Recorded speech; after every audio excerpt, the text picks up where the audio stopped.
예, 마가복음은 마가가 썼어요. 마가가 왜 마가복음을 썼나? 1장 1절에 그 이유가 나와 있습니다. 우리 마가복음 1장 1절을 같이 읽겠습니다. 시작. 하나님의 아들 예수 그리스도의 복음의 시작이라. 그러니까 마가가 이 마가복음을 쓴 이유는 예수가 그리스도, 하나님의 아들 예수가 그리스도이심을 증언하기 위하여 쓴 겁니다. 그래서 마가복음 1장부터 마지막 장까지 예수가 그리스도이신 것을 이제 하나씩 하나씩 풀어가는 거예요. 당시에 그리스도라는 말은 황제였습니다. 이 마가는 이 마가복음을 받는 수신자가 로마에서 지금 박해 가운데 있는 성도들이었어요. 그들이 로마에서 박해를 받는 이유는 황제가 그리스도가 돼야 되는데 예수가 그리스도라고 고백을 했기 때문에 핍박을 받는 겁니다. 이 그리스도라는 말은 메시아, 왕이란 뜻입니다. 그래서 황제가 왕이죠. 근데 황제가 왕이라고 하지 않고 예수가 왕이다. 예수가 그리스도다. 그래서 핍박을 받는 거예요. 영국의 여왕은 어디에서 왕입니까? 영국에서 왕이죠. 두바이의 무하마드는 두바이에서 왕이죠. 그렇다면 우리 예수님은 왕이신데, 그리스도이신데 어디에서 왕이신가? 하늘과 땅에서 왕이세요. 자, 마태복음 28장 18절입니다. 읽어보시죠. 시작. 예수께서 나와 말씀하여 이르시되 하늘과 땅의 모든 권세가 누구에게 있어요? 예수님. 그래서 영국의 여왕은 영국에서만 왕이지만 우리 예수님은 어디에서 왕이세요? 하늘과 땅 모든 권세가 예수님께 있어요. 이걸 얘기하려고 하는 거예요. 마가는. 예수님이 하늘과 땅에 우리의 일상의 모든 영역에 있어서 그분이 왕이다. 그분이 그리스도다. 그분이 주관하시고 그분이 다스리신다. 지난 마가복음 4장을 강의할 때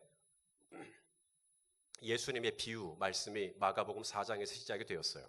씨 뿌리는 자의 비유, 등불 비유, 겨자씨의 비유. 여기까지는 설교입니다. 비유를 든 설교죠. 이 설교를 마치고 난 다음 예수님은 제자들에게 배를 타고 건너편으로 가자 그랬어요. 배를 타고 건너편으로 가면 거기는 이방 땅입니다. 데카폴리, 거기에 거라사가 있어요. 기억하시죠? 여기까지는. 자, 그곳으로 가는 길에 배를 타고 건너편으로 가는 길에 뭘 만나죠?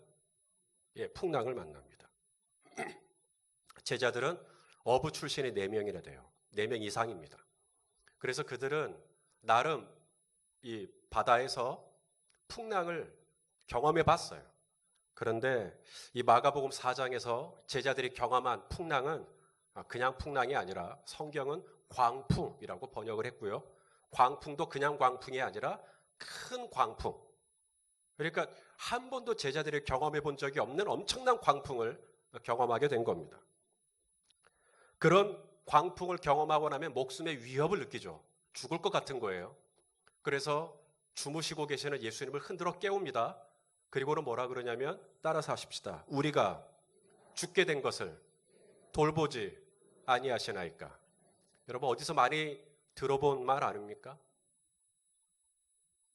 우리도 인생을 살다가 뭐가 힘든 일을 만나는 거예요. 하다가 너무너무 힘들고 아픈 일들을 경험하는 겁니다. 그러면 주님께 이렇게 말하죠. 주여 어찌하여 나를 돌보지 않습니까? 주여 어찌하여 내 사업장을 돌보지 않습니까? 주여 어찌하여 내 자녀를 돌보지 않습니까? 내가 몸이 너무 아프면 주여 어찌하여 내 몸을 돌보지 않습니까? 우리도 제자들처럼 반응하죠. 주여 내가 죽게 생겼는데 내가 망하게 생겼는데 왜 나를 돌보지 않습니까? 이때 예수님이 일어나시죠. 일어나셔서 바람과 바다를 꾸짖으십니다. 잔잔해라 이렇게 조용해라 이렇게 꾸짖으십니다. 그러자 바람과 바다가 잔잔해졌나요? 믿음이 없으십니까? 잔잔해졌나요? 예, 잔잔해졌습니다. 예수님은 어떤 분이신가? 마가가 얘기하려고 하는 겁니다. 예수님은 바람과 바다도 다스리시는 분. 그분은 하늘과 땅의 모든 권세를 가지고 있다 그랬죠. 그래서 바람과 바다도 순종하는 거예요. 왜? 예수가 누구시니까? 예수가 그리스도시니까. 이 얘기를 하려고 하는 겁니다. 예수가 그리스도시기 때문에 바람과 바다에게 너 조용해 하니까 조용해지는 거예요. 이후에 예수님 거라사 가시죠. 거라사 가서 이제 군대 귀신에 집혔던 한 불쌍한 영혼을 만나게 됩니다. 예수님은 이 귀신을 꾸짖었나요? 이 귀신에게도? 예, 이 귀신에게도 꾸짖었어요. 바람과 바다를 꾸짖듯 이 귀신에게도 너 나가라고 꾸짖었습니다. 나갔나요? 나갔습니다. 귀신이 순종해요. 그리고 이 사람은 온전해집니다. 전에는 벗고 다녔는데 이제는 옷도 입고요. 전에는 막 소리 지르고 다녔는데 이제는 소리 안 지르고요. 이제는 눈동자가 완전히 정상으로 돌아옵니다. 여러분, 이 거라사에서 확인한 것도 무엇입니까? 귀신도 예수님께 순종하는. 왜 귀신이 예수님께 순종할까요? 그분은 하늘과 땅의 모든 권세를 가지신 예수 뭐예요?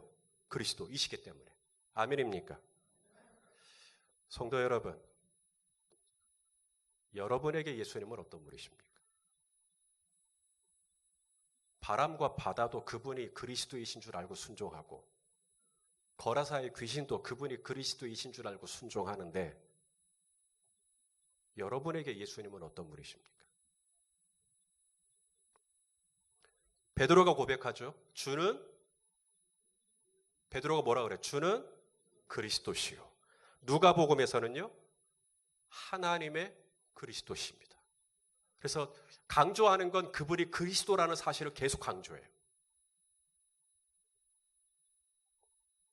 예수님이 당신을 그리스도라고 인정하는 이 베드로의 고백을 듣고 기뻐하셨나요?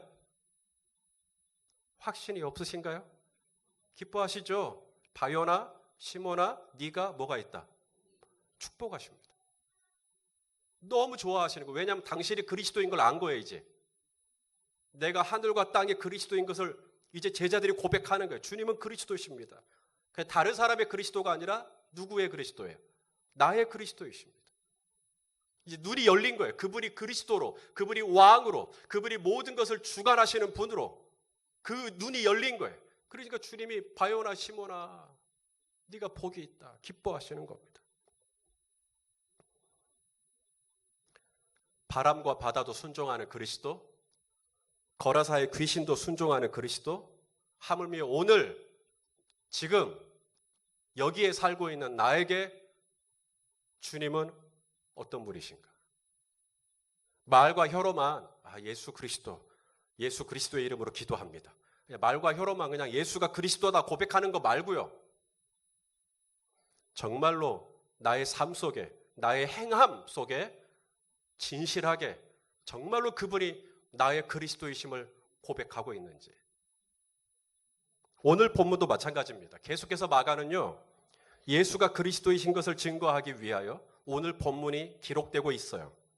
마가복음 4장에서는 바람과 바다를 잔잔케 하고 다스리시는 예수 그리스도, 마가복음 5장 초반부에는 귀신도 그분 앞에 두려워 순종하는 그리스도, 예수 그리스도. 오늘 본문은 이제 마지막 절까지 두 가지 사건이 나와요. 야이로 회당장의 딸을 살려내시는 장면, 그리고 12년 동안 혈루증을 앓던 여인을 고쳐주시는 장면입니다. 이 두 사건을 통하여 마가가 저와 여러분에게 말하고자 하는 메시지도 똑같습니다. 뭘까요? 예수가 그리스도라는 사실입니다. 오늘 여러분의 삶 가운데 어떤 일이 일어났습니까?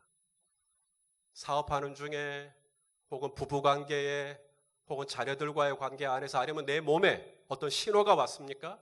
이 모든 일련의 모든 사건들은 하나님께서 저와 여러분에게 가르치고자 하는 것은 딱 하나예요. 내가 그리스도인 것을 네가 믿느냐? 네가 이 사업을 시작했고 사업자 등록증에 네가 사업주라고 기록은 되어 있지만 내가 그리스도인 것을 너 인정하느냐? 결국 이거 가르쳐 주시려고 그러는 거예요. 목회하다가 어려워요. 왜 어려울까? 그때 정신 차려요. 예수님이 그리스도시지. 내가 이 교회 담임 목사라고 내가 그리스도 아니지. 주님이 그리스도시지. 달리다 쿰! 그러니까 12년 12살 먹은 이 소녀가 일어나 버립니다. 예수님은 육신의 질병, 12년 동안 혈루증 앓고 있었던 거, 심지어 죽음, 사망까지도 달리다 쿰 하니까 죽었거든요, 분명히. 달리다 쿰 하니까 일어나 버립니다. 뭘 말하려고 하는 거냐면 바람과 바다도 순종할 뿐만 아니라 귀신도 순종할 뿐 아니라 질병과 죽음까지도 순종하는. 아멘입니까? 질병과 죽음까지도 그분의 권세 앞에 순종하는. 제 아무리 12년 동안 혈루증을 알아도 그분이 터치만 하시면 나음을 입고 숨이 끊어졌다고 했지만 달리다 쿰 하니까 일어나게 되는, 사망도 그분의 권세 앞에 순종하는 누군가, 이분이 도대체 누군가? 예수 그리스도. 이 얘기를 하려고 하는 거예요. 저와 여러분의 삶의 결말은 이거여야 돼요. 그분이 그리스도다. 내가 하는 게 아니다. 예수가 그리스도다. 이 결론이 나오게 하기 위해서 지금까지 계속 저와 여러분의 삶의 그런 다양한 스토리들을 허락하시는 거예요. 이 눈이 안 열리면 또 뺑뺑이 돌리시는 거예요. 내가 그리스도인 걸 아직도 모르겠느냐? 내가 주장하는 걸 아직도 모르겠느냐? 오늘 저와 여러분이 찬양하고 경배하고 기도하고 오늘 우리가 믿고 있는 이분은 누구신가? 이분은 예수 그리스도이십니다.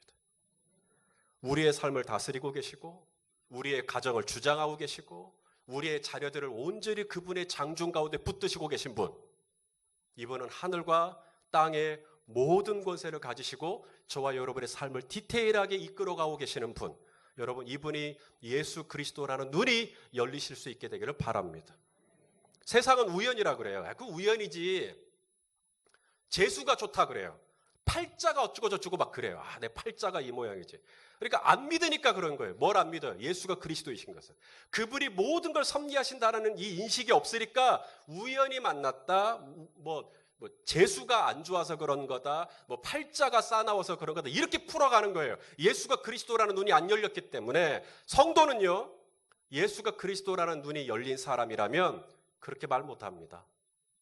예수가 그리스도라는 이 눈이 열리면 바람과 바다가 잔잔해지고 그 미치고 날뛰던 거라사의 광인이 조용해지고 그 12년 동안 혈루증을 앓던 여인이 고침을 받고 분명히 숨이 끊어졌다고 했던 야이로 회당장의 딸이 살림을 받고 할 때 성도는요, 이게 우연이 아니라 재수나 팔자가 아니라 예수가 그리스도이기 때문에 가능하다고 믿는 사람들이에요.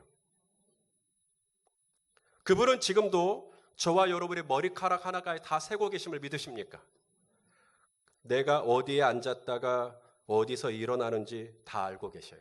하늘에 새가 있죠? 새가 날다가 밑으로 내려와요.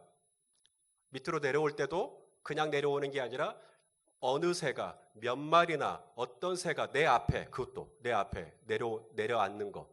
여러분, 이것조차도 주님이 주관하고 계심을 믿으십니까? 진짜요? 아니, 그냥 새가 날다가 지가 내려온 거지. 근데 그것조차도 하나님께서 뭔가 내게 가르쳐 주실 게 있어서 하셨다. 진짜 그걸 믿으세요? 그렇죠? 확실히 없으십니까? 제가 자꾸 믿냐고 물어보니까 이제. 한 번은 제가 어느 건물에 들어갔어요. 몇 년 됐는지 그 건물의 이름이 뭔지 그 건물에 왜 갔는지는 좀 다 잊어버렸어요. 그런데 제가 그 건물에서 만난 비둘기 한 마리는 잊지 못해요. 사진도 찍었어요. 이 비둘기 하면 뭘 상징해요? 순결, 평화, 맞아요? 그렇게 예쁘고 몸에서 윤기가 나잖아요. 비둘기는 자기 몸에서 기름이 흘러내리기 때문에 아주 윤기가 자르르 흐릅니다. 그 이쁜 비둘기가 이 건물에 어디에 앉았냐면 오물, 쓰레기 가득한 곳에 딱 혼자 앉아 있는 거예요. 그리고는 그 오물이 가득한 곳에다가 막 돌아다니면서 뭘 막 쪼아. 거기서 뭘 먹어보려고. 거기서 뭐 먹을 게 있다고. 그럴 때 거기서 계속 쪼면서 뭘 먹고 있어요. 여러분, 새 한 마리조차 내 앞에 우연히 앉는 법이 없다면서요. 하고 많은 새 중에 비둘기가 마침 그 건물에, 그 으슥한 곳에, 오물이 가득한 그곳에 딱 나타난 거예요. 그리고는 막 뭔가를 먹으려고 하는 거예요. 죄송합니다. 제가 그때 저 비둘기를 보면서 누구를 떠올렸냐면 여러분을 떠올렸어요. 우리 성도님들이 꼭 저 비둘기 같다. 조금 더 확장하면 한국교회 성도들이 꼭 저 비둘기 같다. 우리가 살고 있는 이 세상이 어떤 세상입니까? 의롭고 공의롭고 정의가 충만하고 바르고 깨끗하고 공정하고 그런 세상입니까? 자, 로마서 3장 10절 12절 우리가 사는 세상입니다. 시작. 기록된 바 의인은 없나니 하나도 없으며 깨닫는 자도 없고 하나님을 찾는 자도 없고 다 치우쳐 함께 무익하게 되고 선을 행하는 자는 없나니 얼마큼 없어요? 하나도 없어요. 너무 세상을 비관적으로 보는 겁니까? 정확하게 보는 겁니다. 그게 우리 세상이에요. 먹을 게 없어요. 어디 쫄 데가 없다고요. 그런데 거기에 내려앉아서 그 불의하고 그 불결하고 그 더럽고 그 추악한 폭발에서 뭔가를 그래도 찾아보려고 그 속에서도 그래도 뭔가를 좀 취해보려고 고개를 숙이고 순간순간 그렇게 애를 쓰는 존재. 성도님들, 우리 생각이 났어요. 누군가는 이 한국교회를 바라보며 더 이상 소망이 없다고 비관적으로 얘기를 합니다. 교회가 부패했고요. 목사가 부패했고요. 장로가 부패했고요. 성도가 부패했습니다. 한국교회 안에 온갖 꼬랑내가 진동합니다. 저도 목사지만 거기에 대해서 마냥 아니다라고 말씀드리기가 민망할 정도가 됐습니다. 저 자신만 봐도요. 얼마나 불결하고 얼마나 더러운 죄인인지 제가 너무나 잘 알기 때문에 제가 뭐라고 말을 못하겠어요. 그런데 오늘도 우리 성도님들은 그 문제 많다는 교회에 그 소망이 없다는 교회에 또 오셨어요. 그리고 여기서 또 예배를 드리세요. 그리고 여기서 찬양을 하세요. 여기서 또 말씀을 듣고 있어요. 빛이 없고 부패했고 더러워졌고 세속화됐고 문제가 많다고 하는 이 현장에 오셔서 또 뭔가 이 안에서 부스러기 같은 은혜라도 있을까 하고 이 비둘기처럼 또 쪼고 또 쪼고 찬양하면서 쪼고 기도하면서 쪼고 말씀 들으면서 쪼고 묵상하면서 쪼고 목장 모임 하면서 쪼고 그 속에서 뭔가 은혜가 될 만한 것들을 찾아보려고 그 은혜가 있어야 내가 사니까 어찌하든지 그 문제 많은 한복판에 내려와 앉아가서 거기서 뭔가를 찾아보려고 하는 이 가련한 비둘기 한 마리를 보는데 저는 왜 여러분들의 얼굴이 오버랩이 됐는지 건물 이름 제가 왜 저기 갔었는지 다 기억은 안 나도 저 새 한 마리는 지금도 선명하게 제 기억에 남아 있습니다. 여러분 제가 이 이야기를 왜 꺼냈는지 이유를 잊지 마세요. 여러분 앞에 새가 한 마리 앉아도 그게 우연이 아니다. 그냥 비둘기가 앉았다가 아이고 야 더럽다 가거라 이게 아니라 왜 앉았을까? 그리고 하나님은 여기를 통해서 뭘 말씀하실까? 예수가 그리스도이심을 믿는다면 정말 그분께서 이 모든 것을 주관하고 계심을 믿는다면 여러분 새 한 마리가 내 앞에 앉아있는 이 사건조차도 그냥 어쩌다 보니까 앉았구나가 아니라 이걸 통해서라도 우리는 묵상으로 연결하면서 하나님의 메시지를 발견할 수도 있는 거예요. 여러분 붕어빵 1,000원에 몇 개예요? 예, 2개예요. 붕어빵 저도 좋아하는데. 그러면 1,000원에 2개니까 2,000원이면 몇 개일까요? 예? 몇 개요? 5개. 아시네. 아니 1,000원에 2개니까 2,000원이면 몇 개 해야 돼요? 4개. 그런데 몇 개를 줘요? 5개. 그러니까 붕어빵 하나는 뭔 거예요? 덤. 고상한 용어시죠. 덤. 참새 2마리가 한 아싸리온이에요. 시장에서 재물 드릴 때. 참새 2마리가 한 아싸리온. 그럼 두 아싸리온이면 참새 몇 마리 줘야 돼요? 4마리. 그런데 몇 마리 준다는 거예요? 5마리.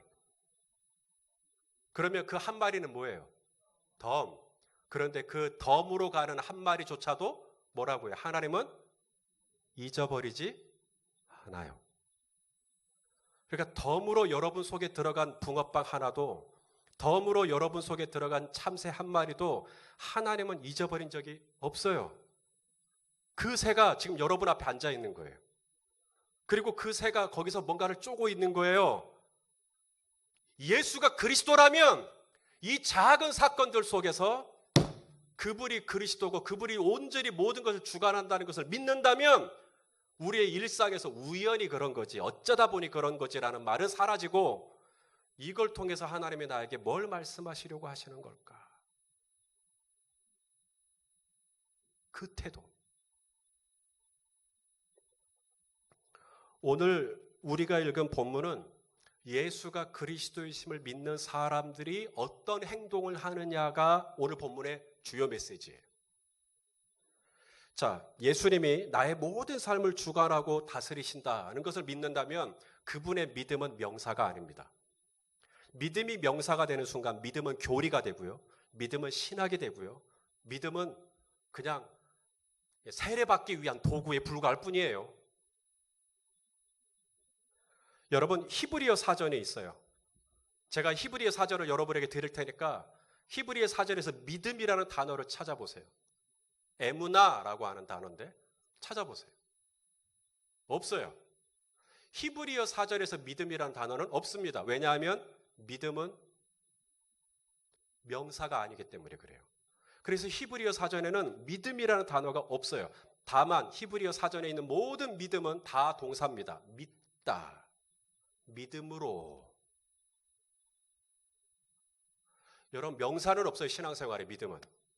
믿음은 명사면 사전에 들어가야 되는데 없어요. 저와 여러분이 가지고 있는 이 믿음은 그냥 머릿속으로 그분은 그리스도시지, 이건지, 아니면 정말 새 한 마리가 내 앞에 있어도 이것조차도 그분께서 다스리신다는 것을 믿는 동사이신지.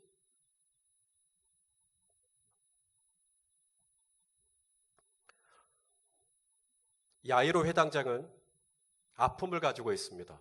바로 자신의 사랑하는 딸이 죽어가는 것이죠. 이곳에 딸바보 아빠들이 좀 있을 거예요. 저도 둘째라면 서러운 딸바보 목사입니다. 2부 때는 제 아들이 앉아 있을 거기 때문에 아들 바보로 바꿔야 되려나 싶기도 한데, 저도 제 딸 너무너무 사랑합니다. 제 딸이 태어나서 좀 아팠어요. 얘가 밤만 되면 울어요. 배고파서 우나 분유를 먹여봐도 울어요. 기저귀를 갈아줘야 되나 갈아줘도 울어요. 나중에 알고 보니까 영아산통 들어보셨어요? 영아산통. 아이의 이 장 활동이 원활하지 못해서 배변을 볼 때마다 마치 산통을 겪듯이 울어버리는 거예요. 아파서. 영아산통. 그걸 모르고, 저도 모르니까 정말 들어본 적도 없는. 그러니까 제 딸이 계속해서 우는데 그냥 저도 같이 나를 꼬박 새는 것이죠. 야이로 회당장이라고 다르겠습니까? 자신의 딸이 죽어가지 않습니까? 아니, 오늘 본문에서는 죽어간다, 죽게 생겼으니까 와서 해달라 이렇게 했는데요. 마태복음에서는 이미 죽었다라고 나옵니다.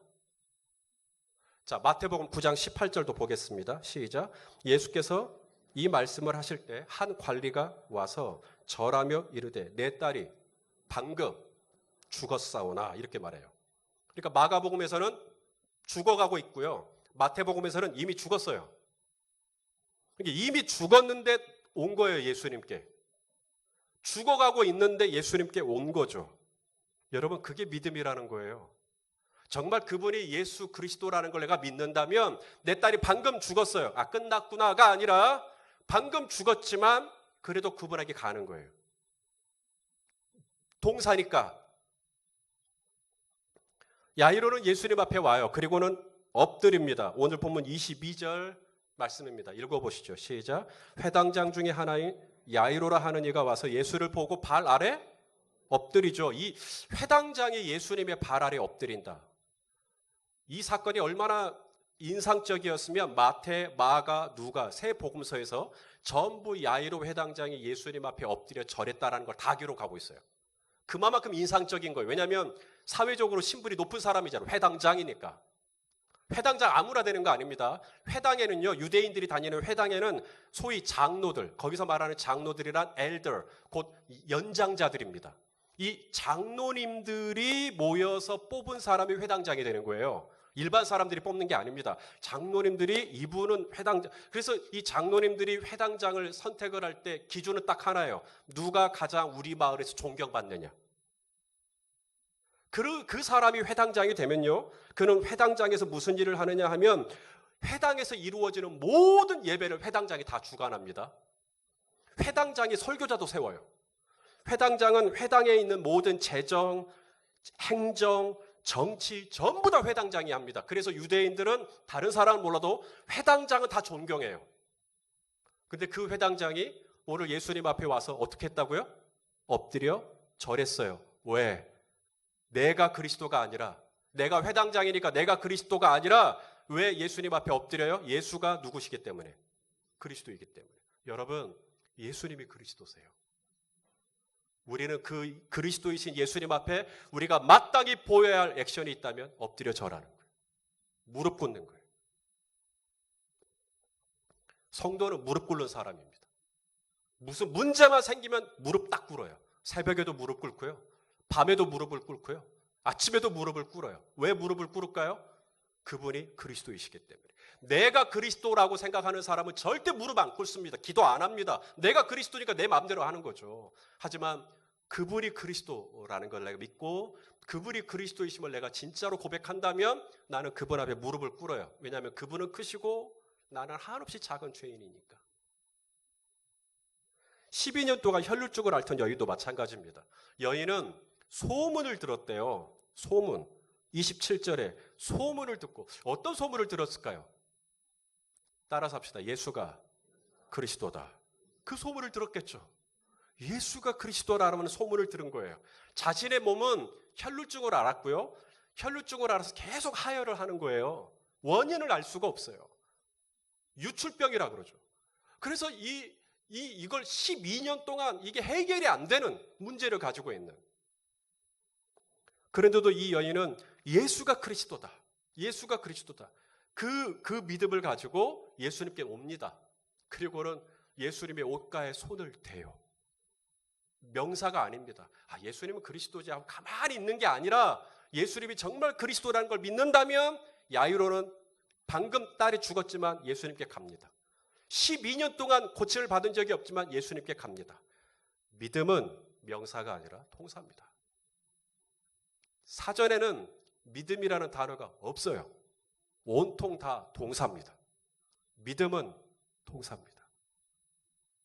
당신의 삶이 이미 끝난 것 같고 내가 12년 동안 이 문제가 해결이 되지 않았다 하더라도 내가 가지고 있는 이 믿음이 동사가 돼서 오늘 예수 그리스도이신 그분에게 나아가면 모든 삶의 주관자 되시는 그분께서 내 문제를 해결해 주실 줄로 믿으시길 바랍니다. 이게 오늘 메시지입니다. 다음 주에 좀 더 구체적으로 야이로 회당장과 12년 동안 혈루증을 앓았던 여인이 우리에게 보여준 믿음을 나누려고 해요. 하지만 오늘 제가 전하고자 하는 메시지는 딱 여기까지. 이것만 여러분이 고백할 수 있으면 돼요. 따라서 합시다. 예수님은 나의 누구세요? 그리스도이십니다. 이것만 고백하시면 여러분의 인생을 통틀어서 지금 여러분의 삶에 일어나는 어떤 광풍이 있든지 간에 여러분의 몸이 지난 12년 동안 정말 말도 다 할 수 없이 몸이 허약해졌다 하더라도 아니 방금 끝났대요. 방금 딸 죽었대요. 방금 이 문제는 이미 피니시 끝나버렸어. 그렇다 손 치더라도 내가 가지고 있는 이 믿음, 어떤 믿음? 예수가 그리스도다. 그분은 바람과 바다를 다스리실 뿐만 아니라 거라사의 군대 귀신을 다스리실 뿐만 아니라 내 몸의 질병을 다스리시며 심지어 사망까지도 다스리시는 분이라는 걸 믿는다면 가만히 있는 게 아니라 교리적으로 아멘 하고 하면 뭘 몰라요. 세례는 받으실 수 있을런지. 그게 아니라 정말 내가 그분에게 가서 그분 앞에 무릎을 꿇고 그분 앞에 엎드리고 그분 앞에 내 삶의 문제를 내려놓고 그리고 그분의 터치를 구하고 그렇게 적극적으로 동사로 나아갈 때 그리스도이신 그분께서 모든 것을 잠잠하게 하시고 정상으로 돌아오게 하시고 온전케 하시고 깨끗게 하시고 치유하여 주실 줄로 믿습니다. 이 역사를 경험하는 우리 모두가 될 수 있기를 예수님의 이름으로 축원합니다.